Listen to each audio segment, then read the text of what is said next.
Ndagusuje cyane kandi ndagushimira ko wahisemo Ibaba Makiyaje kuri uyu munsi. Niba uri mushya hano banza ukore subscribe kugira ngo ujye ubona ibiganiro bitandukanye. Ngiye turi kumwe nitwa Delphine Umuhoza. Hanyuma uyu munsi tugiye kugaruka ku bijyanye no guta ibiro ndetse n'uburyo umuntu yabigenza niba ari mu rugendo rwo gushaka kugabanuka mu bijyanye n'amataye ye, uko ameze, uko ateye, ibyo byose kugira ngo agire ibiro biboneye yifuza kugira mu buzima bwe. Uyu munsi rero tugiye kwibanda cyane ku myitwarire tugira mu gitondo igatuma bya biro bitagabanuka, igatuma kwa kundi dushaka kuba twangana bidakunda kubera ko hari ibyo dukora mu gitondo bibitwice. Nibyo turi bugarukeho uyu munsi. Ntatinze rero kamere ku cyambere, ikintu cya mbere ushaka gukora mu gitondo kigatuma ibiro byawe bitabasha kujya ku murongo ni ukwibagirwa cyangwa se gusiba gufata ifunguro rya mu gitondo, kwanga gufata breakfast. Buri ifunguro rya mu gitondo ni ingenzi ndetse cyane kubera ko iyo utafashe ifunguro rya mu gitondo karori zawe wari ukeneye kugira ngo ubashe kugira imbaraga ukore umunsi wawe wose urazibura. Bityo rero aho uririye umubiri ubyakira nkaho ari bya bintu bya mu gitondo bifatanye n'ibya saa sita cyangwa n'ibya nimugoroba.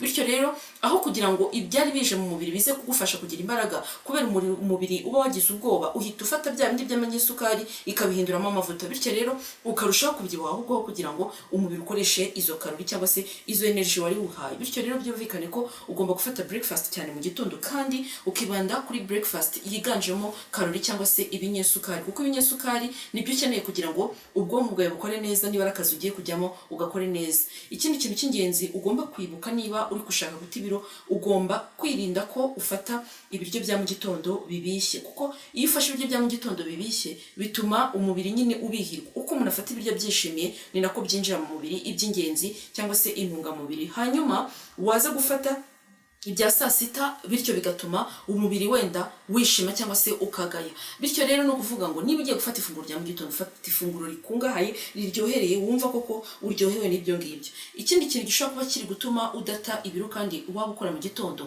birashoboka ko waba usiga ibiryo bya saa sita n'ibya nimugoroba akaba ari byo biryoshye, ibya mu gitondo ugasanga ni utuntu duto wafashe kugira ngo wikize. Ahangaha rero icyo ugomba kuzirikana ni iki: mu gitondo ugomba gufata ifunguro ryinshi rihagije rituma wirirwa uhaza umunsi wose. Saa sita ugafata ibiryo byorohereye birimo salade na proteine nkeya zitandukanye kandi zitaremera mu nda.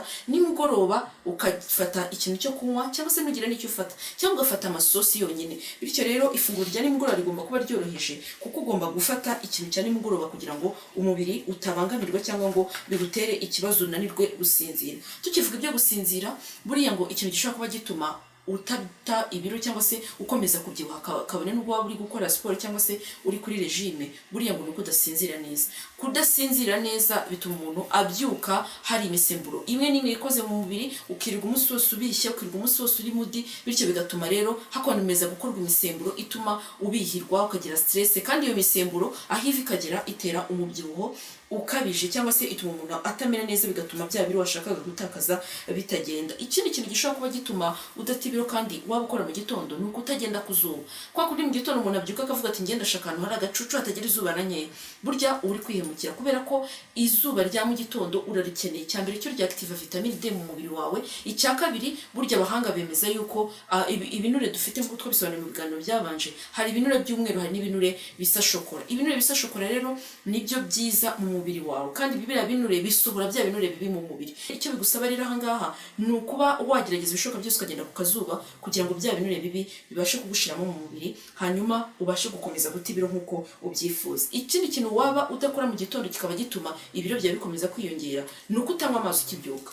Waba uvuga ko amazi mu gitondo agutera isesemi cyangwa se akubangamiye, ugomba kuzirikana ko amazi ya mu gitondo ari ingenzi, kandi amazi ya mu gitondo agira umumaro munini wo gusohora imyanda mu mubiri, harimo na bya bivuta bibi biba biturimo bituma tugaragara nk'abantu babyibushye cyangwa bateye nabi. Aho rero nyaboneka zirikana ko amazi ya mu gitondo kibyuka ari ingenzi. Hanyuma ikindi cy'ikosa rikomeye cyane usanga dukora ni ukwibagirwa kurya ibiryo bisanzwe bizima tukabisimbuza ibindi biryo bise nka junk food. Ahangaha ni ukuvuga iki: ushobora kubona utabonye umwanya wo kujya kurya saa sita, wiriwe ku kazi ukora, ukavuga ati reka ntumize udufiriti mbare two nirire, reka nce muri supermarket runaka nifatiremo akantu runaka ko guhekenya gasanzwe, reka nishuke ko nariye n'ubundi iri kuri regime nta mwanya mfite wo kurya. Noneho bya bindi wafashe twa tuntu tw'utujunk, udusambusa, utuntu tw'uducapati, utuntu tw'indazi n'utundi tuntu dutandukanye, ibyo ngibyo bikaba ari byo biri kukongerera ibiro ugereranyije na bya bindi, cyangwa ugasanga ugendana utuntu tw'utubiswi, udushokora, utubombo, ibyo ngibyo ugasanga nibyo biri kuguteza ibibazo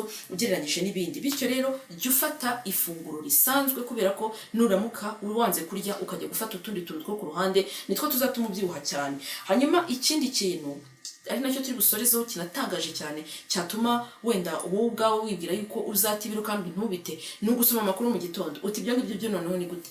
Buriya ngo iyo umuntu asomye amakuru mu gitondo haba hari risike nyinshi ko ashobora kugira stress bitewe n'amakuru abonye, kandi uko ugize stress ya mu gitondo uba witeje ibibazo byo kuba waza kugira ingaruka zo kuzana ya misemburo ituma ubyibuha kurushaho, ni ya misemburo itera stress. Aha rero icyo bigusaba ni ukwitonda, ukirinda gusoma ibinyamakuru byinshi mu gitondo, kubera ko ugomba kubisoma uko wamaze gufata breakfast ya mu gitondo cyangwa wageze mu kazi watuje, kuko nuramuka ubisomye ukumva amakuru aguca umugongo cyangwa gutera stress, ibyo ngibyo bizaba bibi kurushaho. Ibyo ni byo bintu rero ugomba kwirinda mu gitondo gufata, kubera ko cyangwa gukora bishobora kuguteza ibibazo aho wava ukagera kandi ufite gahunda yo guta ibiro. Hanyuma iki ni igice cya mbere. Igice gikurikira tuzagaruka ku bintu runaka, amakosa atandukanye tujya dukora mu bijyanye no kurya, mu mirire yacu, bigatuma tudata ibiro kandi ntako tutagize ngo dukurikize regime za muganga n'ibindi bitandukanye. Ibyo rero nabyo ntibizagucika. Niba ufite igitekerezo ugitanga muri comment, dusangire na bagenzi bacu bakurikiye iki kiganiro, kandi ntibibageze kugisangiza inshuti n'abavandimwe kugira ngo nabo bibagereho.